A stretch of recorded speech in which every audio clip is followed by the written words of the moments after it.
ਸੋ ਸਾਰੀਆਂ ਚੀਜ਼ਾਂ ਇਹ ਜਿਹੜੀਆਂ ਉਹ ਤੁਹਾਨੂੰ ਧਿਆਨ ਹਿੱਤ ਰੱਖਣੀਆਂ ਚਾਹੀਦੀਆਂ ਆ। ਸੋ ਅਟਰਨੀ ਟੇਕ ਕਹਿਣਾ ਜੀ, ਹੁਣ ਜਦੋਂ ਕੋਈ ਬੰਦਾ ਇੱਥੇ ਆਉਂਦਾ ਆ, ਉਹ ਕਹਿੰਦਾ ਵੀ ਮੈਨੂੰ ਅਸਾਈਲਮ ਦੇ ਆਧਾਰ ਦੇ ਉੱਤੇ ਇੱਥੇ ਰਹਿਣ ਦਾ ਮੌਕਾ ਮਿਲੇ, ਮੈਨੂੰ ਅਸਾਈਲਮ ਮਿਲੇ। ਹੁਣ ਤੁਸੀਂ ਇੰਨਾ ਕੁਛ ਇਸ ਦੇ ਵਿੱਚ ਦੱਸਿਆ ਆ। ਜਿਹੜਾ ਨਵਾਂ ਆਇਆ, ਜਿੱਦਾਂ ਕਹਿੰਦੇ ਵੀ ਕਈ ਲੋਕ ਤਾਂ ਆ ਕੇ ਪੁੱਛਣ ਲੱਗ ਜਾਂਦੇ ਆ ਵੀ ਅੱਛਾ ਅੱਜ ਕੱਲ੍ਹ ਕਿਹੜਾ ਚੱਲਦਾ ਆ, ਕਿਹੜਾ ਕੇਸ ਜਿਹੜਾ ਉਹ ਲਾਈਏ। ਕਈ ਜਣੇ ਜੈਨੂਅਨਲੀ ਲਾਉਣਾ ਵੀ ਚਾਹੁੰਦੇ ਆ, ਪਰ ਕਈਆਂ ਦੇ ਅਜਿਹੇ ਹੱਥੇ ਜਿਹੜੇ ਚੜ੍ਹ ਜਾਂਦੇ ਆ, ਉਹ ਗਲਤ ਮਲਤ ਵੀ ਕੇਸ ਜਿਹੜੇ ਉਹ ਲੱਗ ਜਾਂਦੇ ਆ, ਜਿਹੜਾ ਬਣਦਾ ਉਹ ਨਹੀਂ ਲੱਗਦਾ। ਸੋ ਜਿਹੜਾ ਅਪਲਾਈ ਕਰਨ ਜਾ ਰਿਹਾ ਹੈਗਾ ਆ, ਉਹਨੂੰ ਕਿਹੜੀਆਂ ਚੀਜ਼ਾਂ ਦਾ ਅਜਿਹੇ ਮਾਮਲਿਆਂ 'ਚ ਜ਼ਿਆਦਾ ਧਿਆਨ ਜਿਹੜਾ ਉਹ ਰੱਖਣਾ ਚਾਹੀਦਾ, ਵੀ ਉਹ ਕਿਹੜੇ ਗਰੁੱਪ ਦੇ ਅੰਡਰ ਜਿਹੜਾ ਉਹ ਲਾਵੇ, political opinion, religious, social group, ਕਿੱਦਾਂ ਜਿਹੜਾ ਉਸ ਚੀਜ਼ ਦਾ ਉਹ ਵੇਖੇ? ਸੋ ਪਹਿਲਾਂ ਤਾਂ ਹੈ ਕਿ ਕਦੇ ਵੀ ਭਾਵੇਂ ਮੇਰੇ ਆਫਿਸ ਜਾਣ, ਭਾਵੇਂ ਕਿਸੇ ਦੇ ਵੀ ਆਫਿਸ ਜਾਣ, ਸਭ ਤੋਂ ਪਹਿਲਾਂ ਤਾਂ ਇਹ ਹੈ ਕਿ ਕਦੇ ਵੀ ਤੁਸੀਂ ਜਦੋਂ ਵਕੀਲ ਨੂੰ ਇਹ ਕਹਿੰਦੇ ਹੋ ਕਿ ਮੇਰਾ ਕੇਸ ਨਕਲੀ ਆ, ਮੇਰੀ ਸਟੋਰੀ ਬਣਾ ਦਿਓ, ਮੇਰਾ ਜੈਨੂਇਨ ਕੇਸ ਨਹੀਂ ਹੈਗਾ, ਬੈਸਟ ਕਿਹੜਾ ਹੋਊਗਾ, ਉਹ ਵਕੀਲ ਤੁਹਾਡਾ ਕੇਸ ਨਹੀਂ ਲਊਗਾ। ਮੈਨੂੰ ਬਾਕੀਆਂ ਦਾ ਪਤਾ ਨਹੀਂ, ਪਰ ਮੈਂ ਨਹੀਂ ਲਊਂਗਾ, ਹੈ ਨਾ। ਸੋ ਕਿਉਂ ਨਹੀਂ ਲਊਂਗਾ? ਕਿਉਂਕਿ ਉਹ ਫੈਡਰਲ ਅਫੈਂਸ ਆ, ਇਮੀਗ੍ਰੇਸ਼ਨ ਫਰਾਡ ਆ, ਫੈਲਨੀ ਆ। ਵਕੀਲ ਜੇਲ੍ਹ 'ਚ ਨਹੀਂ ਜਾਣਾ ਚਾਹੁੰਦਾ ਕਲਾਇੰਟ ਦੇ ਕਰਕੇ।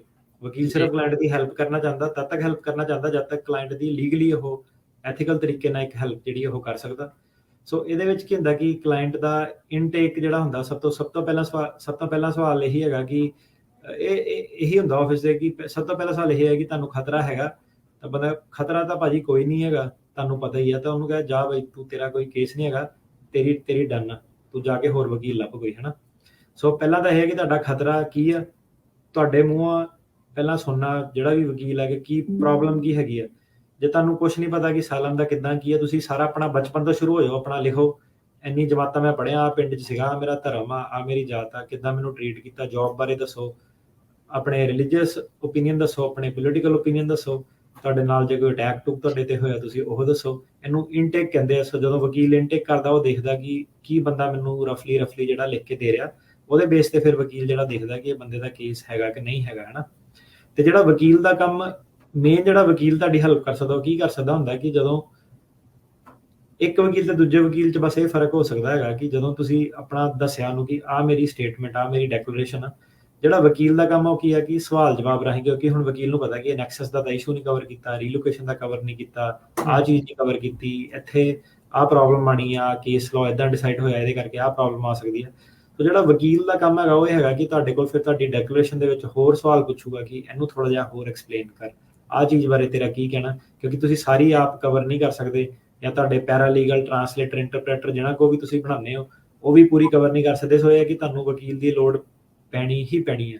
ਸੋ ਇਹਦੇ ਵਿੱਚ ਇਹ ਸਿਸਟਮ ਦੇ ਵਿੱਚ ਹੁਣ ਕੀ ਹੋ ਗਿਆ ਕਿ ਕਈ ਵਾਰੀ ਪੈਰਾਲੀਗਲਾਂ ਨੇ, ਜਿਹੜੇ ਦੂਜੇ ਕਹਾਣੀਕਾਰ ਜਿਹੜੇ ਹੁੰਦੇ ਆ, ਇਹਨਾਂ ਨੇ ਲੋਕਾਂ ਨੂੰ ਸ਼ਾਇਦ ਕਨਵਿੰਸ ਕਰ ਲਿਆ ਕਿ ਨਹੀਂ, ਕਿ ਵਕੀਲ ਦਾ ਇਹਨਾਂ ਰੋਲ ਨਹੀਂ ਹੋਣਾ, ਤਾਂ ਕੁਝ ਕਰਕੇ ਨਹੀਂ ਦੇਣਾ, ਆਪੇ ਕਰਕੇ ਦੇਣਾ।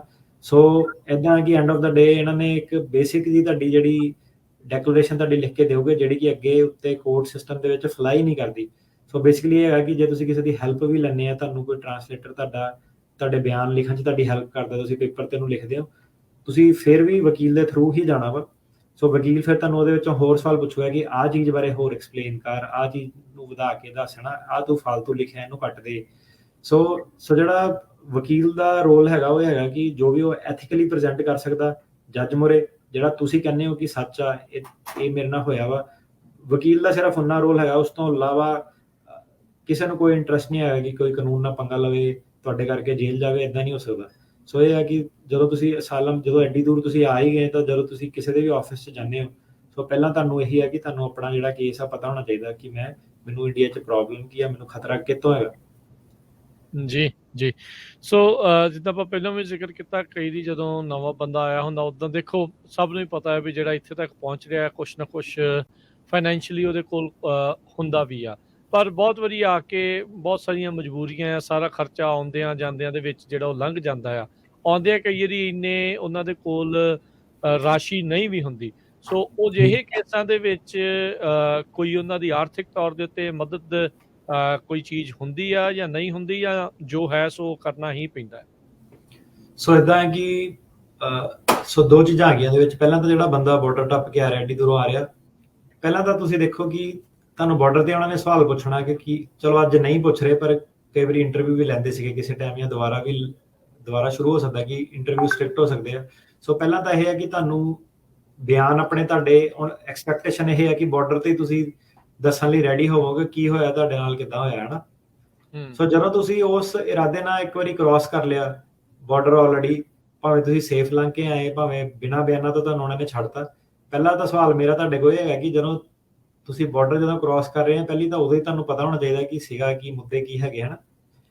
ਤੇ ਜਿਹੜੀ ਸਰਕਾਰ ਆ, ਉਹ ਤੁਹਾਨੂੰ ਵਕੀਲ ਤੁਸੀਂ ਆਪਣਾ ਲੈ ਕੇ ਜਾ ਸਕਦੇ ਹੋ, ਵਕੀਲ ਦਾ ਤੁਹਾਨੂੰ ਹੱਕ ਹੈਗਾ, ਪਰ ਸਰਕਾਰ ਦੀ ਜ਼ਿੰਮੇਵਾਰੀ ਨਹੀਂ ਹੈਗੀ। ਉਹ ਇੱਕ ਫ੍ਰੀ ਲਿਸਟ ਉਹਨਾਂ ਨੇ ਰੱਖੀ ਹੋਈ ਆ ਵਕੀਲਾਂ ਦੀ, ਪ੍ਰੋ ਬੋਨੋ ਲਾਇਰ ਉਹਨੂੰ ਕਹਿੰਦੇ ਆ, ਜਾਂ ਘੱਟ ਪੈਸਿਆਂ 'ਚ ਕਈ ਵਾਰੀ ਕੰਮ ਕਰ ਦਿੰਦੇ ਆ। ਤੇ ਉਹ ਜਿਹੜੇ ਪ੍ਰੋ ਬੋਨੋ ਲਾਇਰ ਆ, ਬੇਸਿਕਲੀ ਉਹ ਤੁਹਾਡੀ ਹੈਲਪ ਕਰ ਸਕਦੇ ਆ। ਤੇ ਉਹਦੇ ਵਿੱਚ ਕੀ ਹੈਗਾ ਕਿ ਪ੍ਰੋ ਬੋਨੋ ਲਾਇਰ ਤੁਹਾਨੂੰ ਪੁੱਛੂਗਾ ਕਿ ਕੀ ਪ੍ਰੋਬਲਮ ਹੈ ਤੇਰੀ, ਕਿੱਦਾਂ ਦਾ ਜਿਹੜਾ ਕੇਸ ਤੇਰਾ ਹੈਗਾ। ਜੇ ਪ੍ਰੋ ਬੋਨੋ ਲਾਇਰ ਨੂੰ ਕੇਸ ਪਸੰਦ ਆਇਆ ਕਿ ਵਾਕਈ ਇਹ ਮੁੱਦਾ ਇਹ ਬੰਦੇ ਦਾ ਜੈਨੂਇਨ ਕੇਸ ਹੈਗਾ, ਫਿਰ ਉਹ ਆਪਣਾ ਟਾਈਮ ਖਰਾਬ ਕਰੂਗੇ। ਉਹ ਸਾਰੇ ਕੇਸ ਨਹੀਂ ਕਰ ਸਕਦੇ ਕਿ ਤੁਸੀਂ ਸਿੱਧੇ ਜਾ ਕੇ ਕਹੋ ਕਿ ਫ੍ਰੀ ਸਾਡਾ ਕੇਸ ਕਰੋ। ਸੋ ਹਾਂਜੀ, ਬਿਲਕੁਲ ਉਹਨਾਂ ਨੇ ਸਿਸਟਮ ਇੱਕ ਬਣਾਇਆ ਹੋਇਆ, ਤੁਹਾਨੂੰ ਉਹ ਲਿਸਟ ਦਿੰਦੇ ਆ ਫ੍ਰੀ ਅਟਰਨੀ ਸਰਵਿਸਿਜ਼ ਦੀ। ਤੇ ਜੇ ਤੁਸੀਂ ਆਪਣਾ ਕੇਸ ਪ੍ਰੈਜ਼ੈਂਟ ਕਰ ਸਕਦੇ ਹੋ ਪ੍ਰੋ ਬੋਨੋ ਅਟਰਨੀ ਨੂੰ, ਤਾਂ ਤੁਸੀਂ ਉਹਦੇ ਥਰੂ ਜਾ ਸਕਦੇ ਹੋ। ਬਿਲਕੁਲ ਜੀ।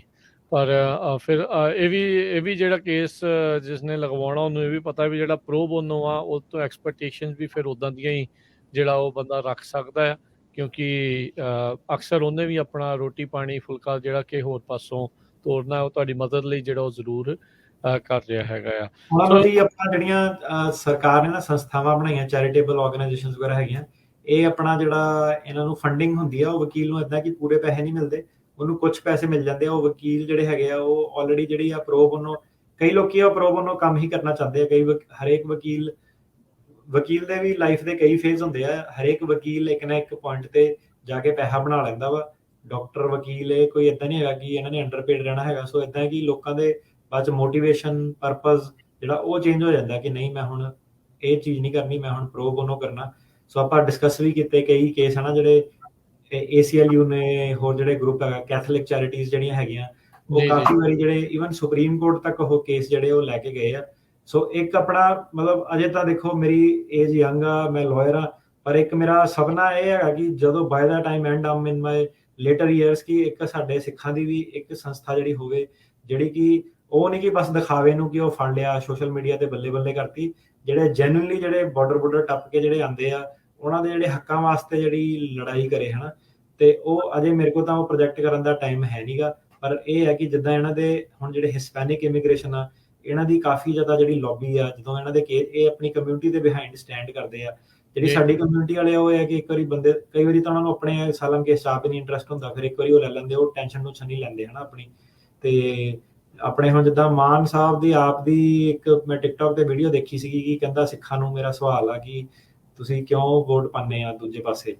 ਸੋ ਇਹ ਹੈ ਕਿ ਹੁਣ ਤੁਸੀਂ ਦੇਖੋ ਕਿ ਕਿੰਨਾ ਬੰਦਾ ਜਿਹੜਾ ਪੱਕਾ ਹੋ ਰਿਹਾ ਇੱਥੇ, ਕਿੰਨੇ ਪਰਸੈਂਟੇਜ ਉਹਦਾ ਸਾਰਾ ਪੰਜਾਬ ਤਕਰੀਬਨ ਪੱਕਾ ਕਰਾਤਾ, ਪਰ ਤੁਹਾਡੀ ਸਪੋਰਟ ਕਿੱਥੇ ਆ, ਹਨਾ।